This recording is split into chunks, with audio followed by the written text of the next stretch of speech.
Happy Sunday, everybody. As we come here to the close of week 3 of Foundations, I'd like to do some of my best of 1 meta breakers, which are off-meta picks that were successfully piloted to Mythic with at least a 60% win rate and at least 50 games. And I think this is a really nice way to showcase that there are many roads to Mythic, and right now the meta is very diverse. We're seeing a ton of decks this week that met the criteria. So we've got a lot to talk about today. We're going to be covering 15 decks. So the first one that we're going to start off here is Rakdos Sacrifice, and this one is the real deal. I've been bumping into this one in the ladder. It's been growing in popularity, and you're basically using a whole bunch of sacrifice synergies. So you've got like the token that you can have on the Hex Mage. You can sacrifice it to the Disturbing Mirth to draw cards. You can sacrifice the Disturbing Mirth. Clockwork Percussionist is excellent fodder as well. Hopeless Nightmare giving you the Scry. The tokens off of the Vraska's Forge that constantly spawn. This is one that I hadn't seen before that I really liked, was the inclusion of the Sear Slicer Goblin that we got in Foundations, because if you've attacked, which you're pretty good at attacking in this deck, especially with a Forge that you don't care about, right? Or the token, rather. So this gives you then an additional thing that you can sacrifice.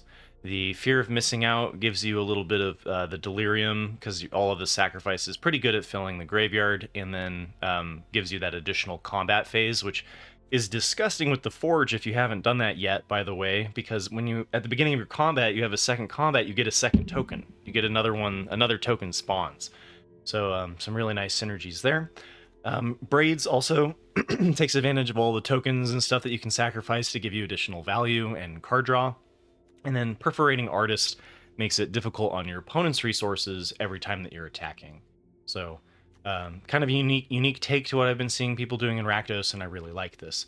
So this one went 105 and 56 for a 65% win rate. Notably, half of that climb was also in Mythic and doing quite well. I think top 100 last I checked. And the pilot was Asari. Next up on the list is 4-color Reanimator. You may have seen like Ash Lizzle doing this kind of strategy. There's kind of a couple of different ways that I've seen the same kind of Reanimator strategy going. This one using Fear of Missing Out or Bitter Reunion to be able, and Bitter Triumph, to be able to discard your high-end threats like Valgavoth, Atraxa, Atali into your graveyard, so that you can then bring it back with several different ways. So you've got Zombify, but you've also got the Cruelty of Gix. You've also got Rakdos Joins Up, so and Push, which allows you to bring 2 creatures back for a turn, which is fine if you've got interesting ETBs, right?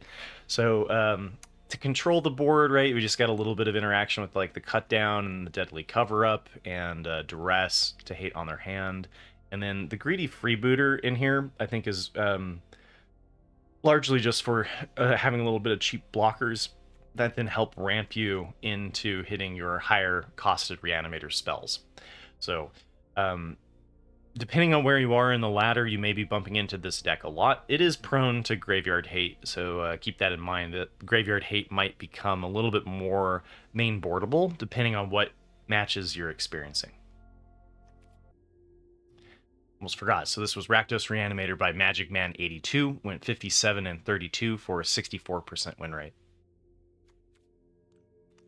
The other reason why I like to do these is because I hear a lot of complaints about how best of 1 is just aggro, right? And the Reanimator deck and the Rakdos Sacrifice deck are not aggro decks, and you've got Azorius Control. Like there are viable strategies out of best of 1. I hear you if you're getting tired of bumping into Heartfire Hero, but there are solutions.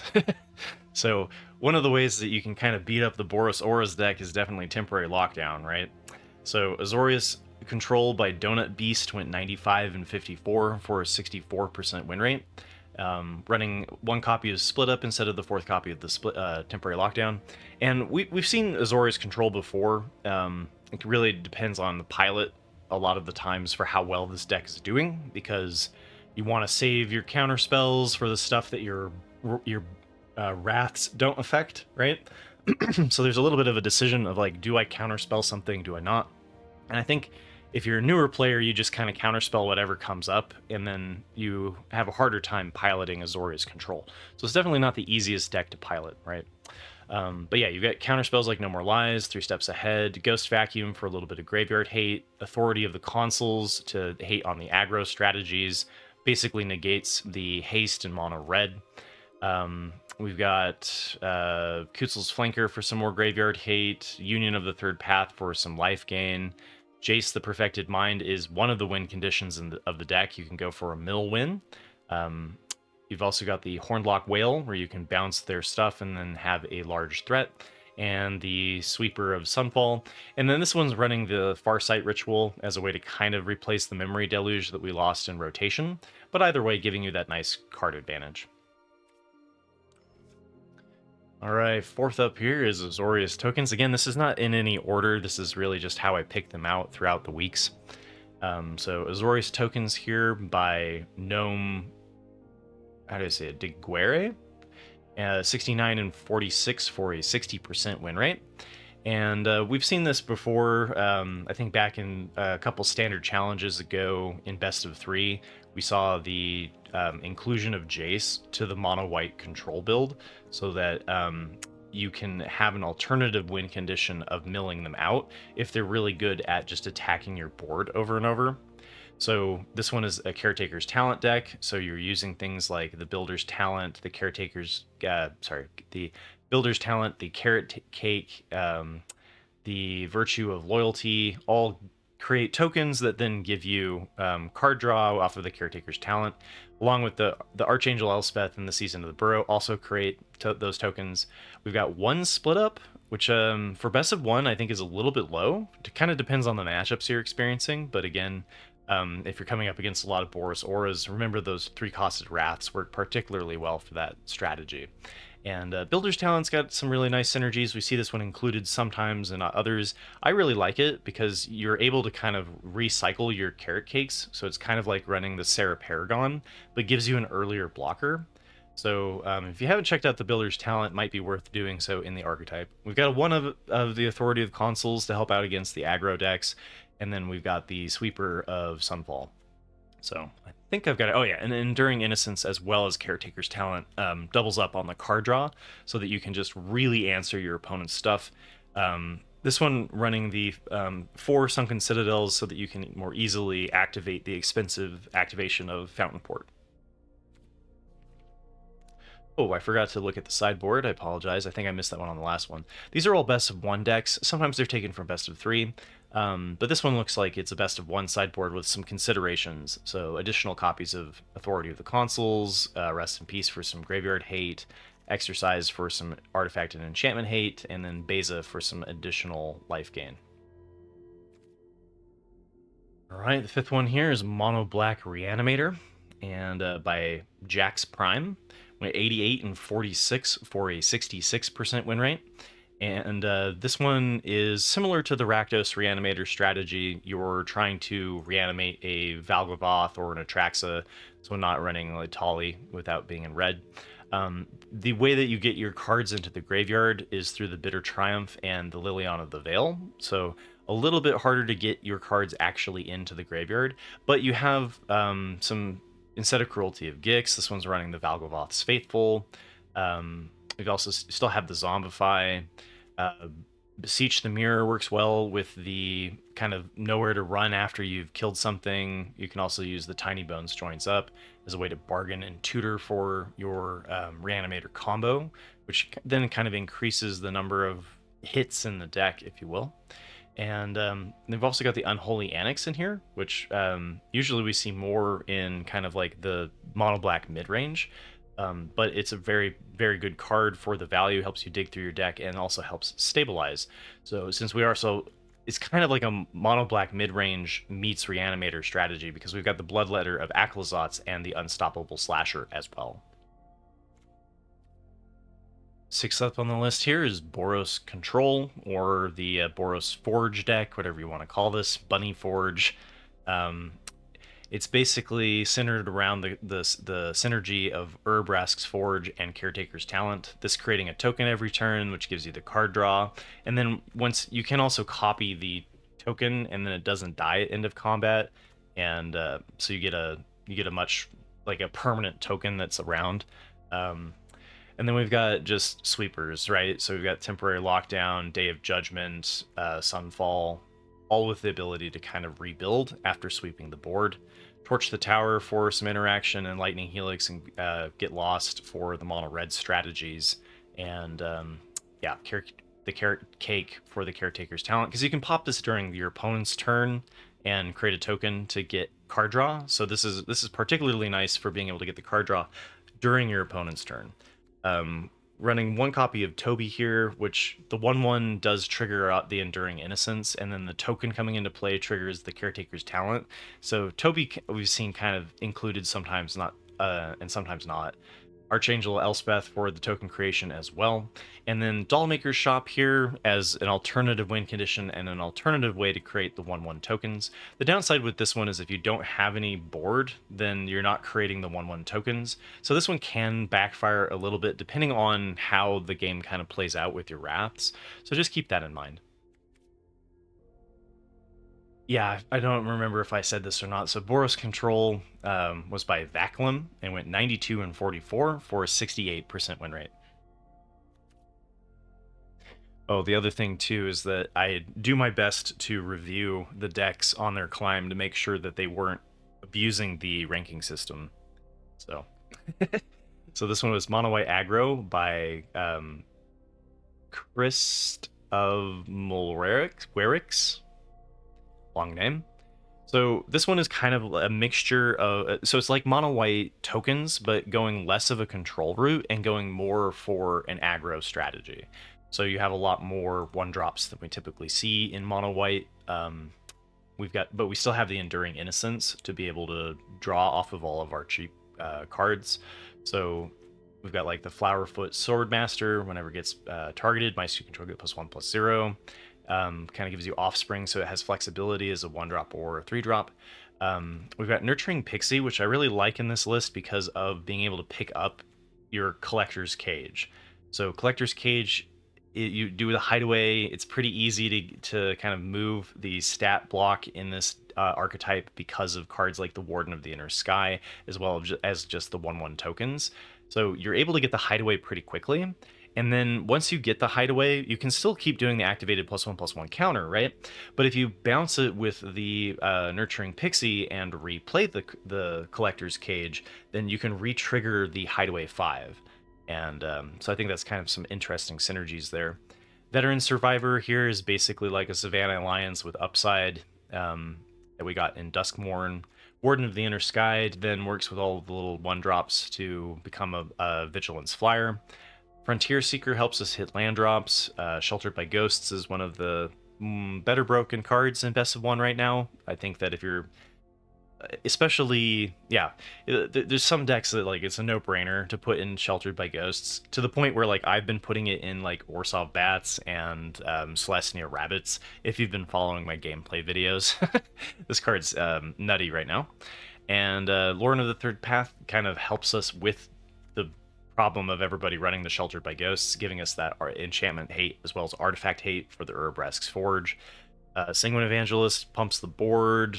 Virtue of Loyalty gives us additional tokens as well as the Dollmaker's Shop. We've got 2 Overlord of the Mistmoors, which gives you the token synergies, but then also is a win condition in and of itself. And then 2 copies of the Surgical Suite, which I played it a lot in Draft. I haven't seen it really in Constructed yet.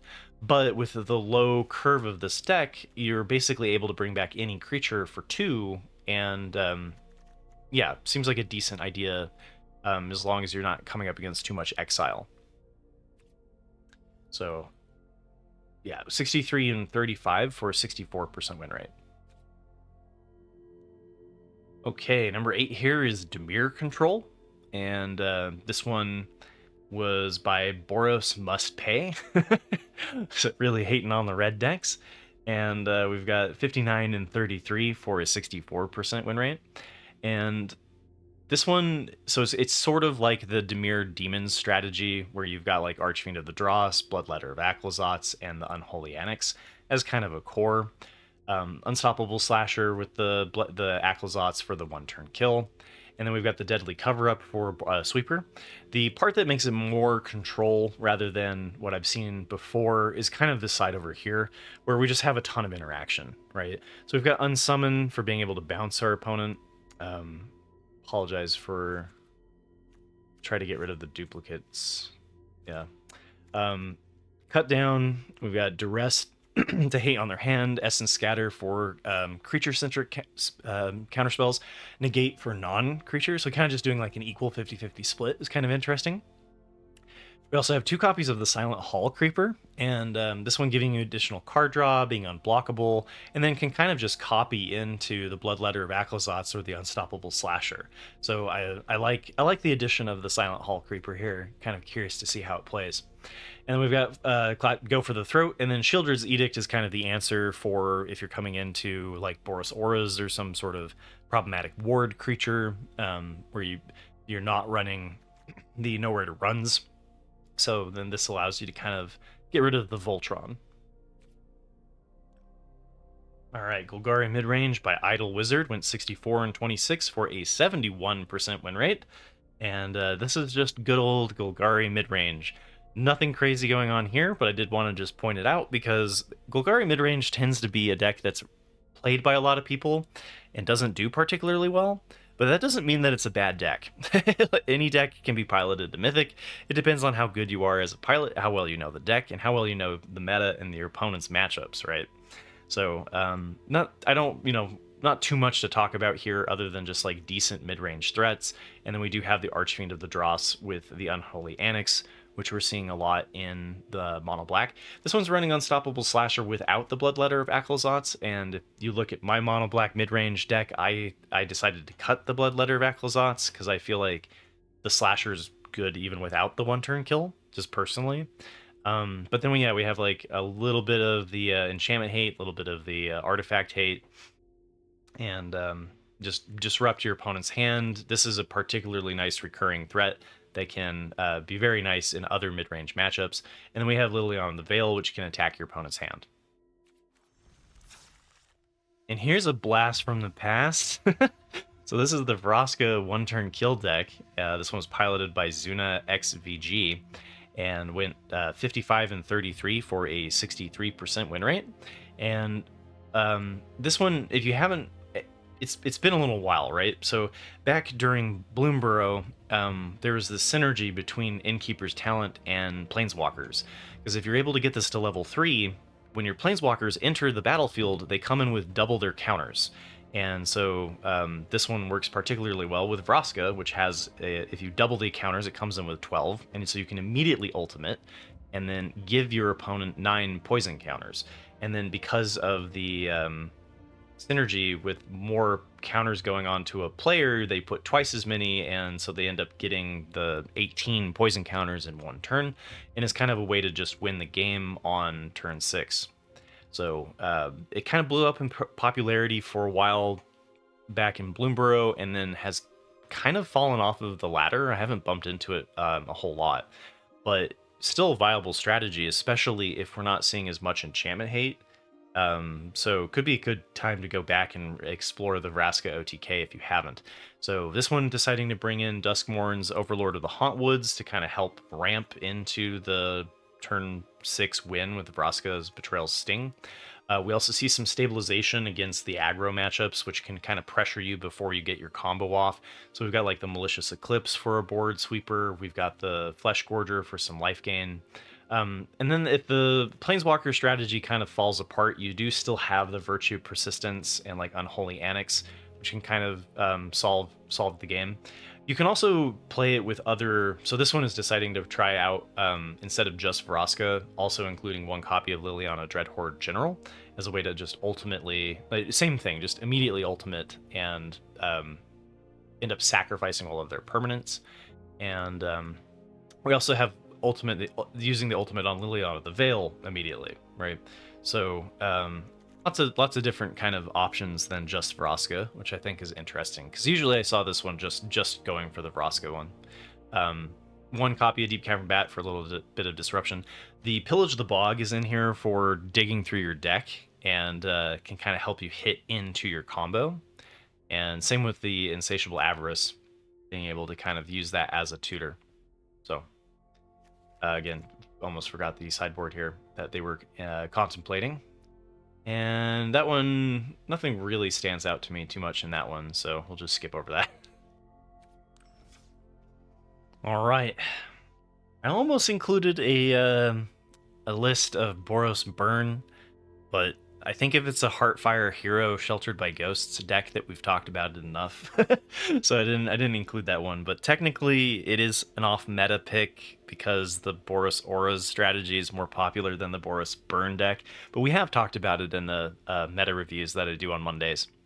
So next one here is Gruul Aggro, and this one is not the Heartfire Hero version. This is more of like the Gruul Delirium strategy. This one was piloted by Daryl Fish for 44 and 24 for a 65% win rate.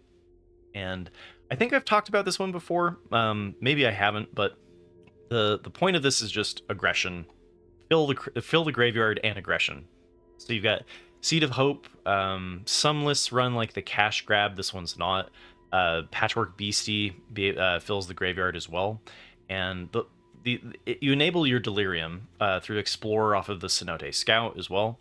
And then Violent Urge allows you to hit for double damage. Works particularly well if you have an additional combat phase with fear of missing out. And then we've got Monstrous Rage for the Trample, Obliterating Bolt for getting rid of Slasher. And then Keen-Eyed Curator gives us some graveyard hate against the Reanimator strategies. Breakout allows you to look through and find your cheap cards and then play them onto the battlefield, and they gain haste.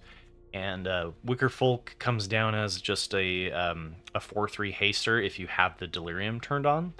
And then you've also got 4 copies of the Screaming Nemesis, which this one doesn't really have the ability to shoot the Screaming Nemesis, but still being able to attack again, kind of an interesting option. So I've seen this one again. The Gruul Aggro strategy it hasn't really been figured out yet. Like, some include Breakout, some don't. And but I've definitely bumped into it on the ladder, and it's a fun deck to play. So if you haven't checked it out, I highly recommend it. And this one's Golgari Friends by Casey. Went 69 and 40 for a 63% win rate. And this one, so instead of this one's going more into the Planeswalkers, right? So you've got Liliana, and you've got the Vraska, and you've got Liliana the Veil. But you don't have the one turn of the not a Caretaker's Talent. Oh man, I'm blanking on the name. The one we just covered, right? The green enchantment. So this one is leaning a little bit more into like a control into Planeswalkers as a win condition. And so this is a nice strategy if you are coming up against a lot of white wraths, because the Planeswalkers aren't affected by the board sweepers, and then it itself is leaning into the board sweepers. And Maelstrom Pulse, I got destroyed by this in Best of One as well. Like, I think this one's kind of here to stay. Even if you're playing mono red and you're playing like multiple Heartfire Heroes, or if your opponent plays any of this 2 of the same card, this card is just such a beating that I like it as a one of inclusion. The Tranquil Fillback gives us some graveyard hate against like the Reanimator strategies. We've also got Rin. Sorry, so there's a fair amount of Planeswalkers in here, but the just being able to get additional mill and things back into your hand, and then alternative win condition of beating them up with lands. And there's also the Outrageous Robbery, so you can use this as a win condition as well as just additional value. And there's a lot of little one-ofs in this, so it's not really like streamlined strategy. But we've got like the Paw Patch formation, which is particularly nice against the Unholy Annex. This one's not running the Unholy Annex. This is just going for the Virtue Persistence. So one of the ways that this wins if the Planeswalkers don't work is just by reanimating what your opponent is doing. And then if they don't have either of those strategies, I think that's why the robbery's in here, is if you come up against something like Azorius Control. Then we got a lot of interaction with like the Shieldred's Edict, Anoint with Affliction, Stab, Duress, Artifact and Enchantment Hate with the Haywire Might, and the Insidious Fungus. So interesting build here for like a Golgari take on Super Friends. So this one is a kind of a repeat, right? This is a little bit closer to what we see in Best of 3 with the mono white control build, and the Well, actually, it kind of looks like they took a best of 3 list with the Boonbrinker Valkyrie and kind of just adapted it for best of 1. But anyway, what I wanted to mention was the Rest in Peace, right? So I was playing the Raise the Living, or what I'm blanking on the name, sorry, this morning. I was playing the Orsov Bats with the Raise the Past, bring back all of your graveyard stuff, right? And I bumped into somebody main decking Rest in Peace, and I was like, oh my god, you matchmaker, the algorithm got me, right? I don't think that's the case. And you know, if you know me, I don't really believe in the algorithm conspiracy theories, just because I think that they have a bare bones crew as far as like talking to the actual developers of the game, and there's so many coding problems in the deck as there is, or in the game as there is, that I don't think they're personalizing an algorithm that looks at your deck specifically to bring you unfortunate matchups. But I know that's a debatable topic. So anyway, right now I think Rest in Peace is very main boardable. There's a lot of graveyard synergies. I'm not sure 3 seems like a little bit of overkill, but this does just win you the game if you're coming up against a lot of those Rakdos Reanimator strategies, etc. Right? Then we've got those sweepers like the Split Up, and the other thing too is that like if you run the Rest in Peace in combination with the Split Up, I like that a lot, because the temporary lockdown would get rid of your Rest in Peace, right? It would exile it. Rest in Peace then with the Split Up works like a temporary lockdown, right? Because the downside with this is that their cards go into their graveyard and they're not exiled. If you have Rest in Peace though, everything that goes into the graveyard just gets swept away, right? So I think that if you are going to run the Rest in Peace, you should be running the Split Up over the temporary lockdown, and there's some cool synergies there. The rest of it we already kind of talked about. It's still the Carrot Cake, Caretaker's Talent, Enduring Innocence, Elspeth, Miss Moore's, create a bunch of tokens, Sweeper if you fall behind, or you know, do the Sweeper and then rebuild. And then this one's running 3 copies of the Authority of the Consuls to really hate on mono red. So this one, I like where it is, right? It's these are dead cards in some matchups. These are dead cards in some matchups, but there's enough of those matchups happening on the ladder that you're probably going to be okay. So, interesting take. Almost forgot to get the shout out there. This one was by Awesome Ted. Went 57 and 34 for 63% win rate. All right, the 14th one we're going to talk about here is Azorius Artifacts, and this one is also an older strategy that we haven't seen for a little while. Some people bump into it a fair amount if you're playing like in the casual queues and things, but personally I haven't bumped into it, maybe one game in like 100 or something, right? But the Azorius Artifacts build is leaning heavily on the Simulacrum synthesizer that was a special guest during Outlaws of Thunder Junction.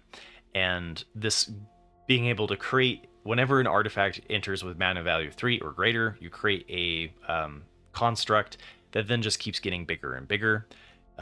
Thran Spider allows you to kind of like stabilize with the reach and then also have dig. And then this one is actually doing the combo, which is kind of fun, which is the Urza meld. So if you own both Urza and the Weak Stone, or the Might Stone and Weak Stone, you're able to exile them and turn them into Urza's Planeswalker. So this is kind of like a fun one, right? Like some matchups you're gonna be able to meld it, and that's always a fun time.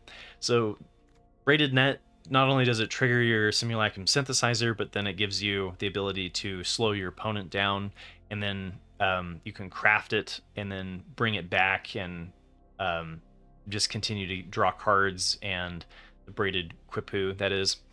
And Assimilation Aegis is kind of like the Maelstrom Pulse, or sorry, not the Maelstrom Pulse.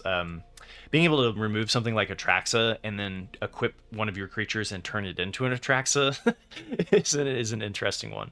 So, Glyph Bridge is the sweeper that then also turns into the Sandswirl Wanderglyph, which can really kind of inhibit your opponent. And then we've got the early interaction, so like Glass Casket, Market Gnome for crafting, and then is also like slowing things down. This one's running the Fabrication Foundry. Not every Azorius Artifacts list does, but this one helps you kind of ramp into your more expensive artifacts. And then we've got Mazemind Tome, which is a nice one to see come back in Foundations, which works well in the artifact archetype. It is mana value 2, so it's not going to be able to trigger your synthesizer, but it does still just kind of get the overall count of artifacts up, which then changes the power of your constructs, which get +1/+1 for each artifact. So kind of a throwback. We're seeing a couple of throwbacks this week, which is good to see. I don't know if I should cover the best of 3 or the best of 1 sideboards. Maybe I'll just do like a quick sweep for you guys. These are just considerations. Ezram kind of helps up in the other control matchups where if like you can get this down on the board and then be able to sacrifice an artifact to give it hexproof can be particularly problematic for certain strategies that are trying to do other 1-for-1 control. And then Chamil the Inner Sun, I'm not a really big fan of this one just because you do have enough hits in the deck that are kind of whiffs. Discovering into your sweeper can be not what you want to be doing, for example. And then Steel Seraph, this one I've seen kind of included. It depends on whether or not you need the stabilization of the life gain against like mono red. And I have the memory of a goldfish today. I can't remember if I already said this. So this was by Racket T19 and went 41-19 for a 68% win rate. All right, and last but not least, the 15th deck. That's how much diversity is going on right now in week 3. It's amazing. The 15th deck that met my criteria was Sultai Poison by Iris. And they went 38-18 for a 68% win rate.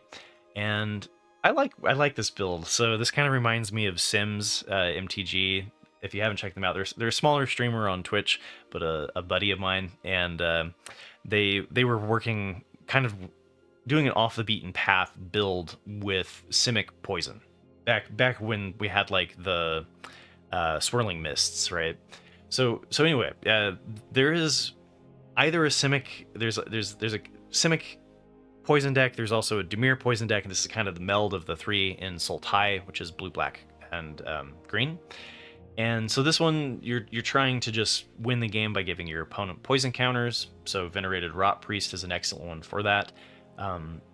This one doesn't have the ability to one-turn kill like the previous Swirling Mists deck did, but if your opponent is going to be trying to answer your board, then they get poison counters while doing so, right? And this one is also running the some disruption for the strategies that poison can kind of struggle against, which is aggro, right?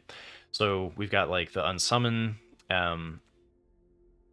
We've got a couple of cards that are I'm not 100% sold on, for example, like the Aspirant's Ascent, but it does work really well with the Finn. So like if you're able to actually get the creature flying and Toxic 1, you can kind of hit them for the 3 poison damage with Finn the Fang Bringer.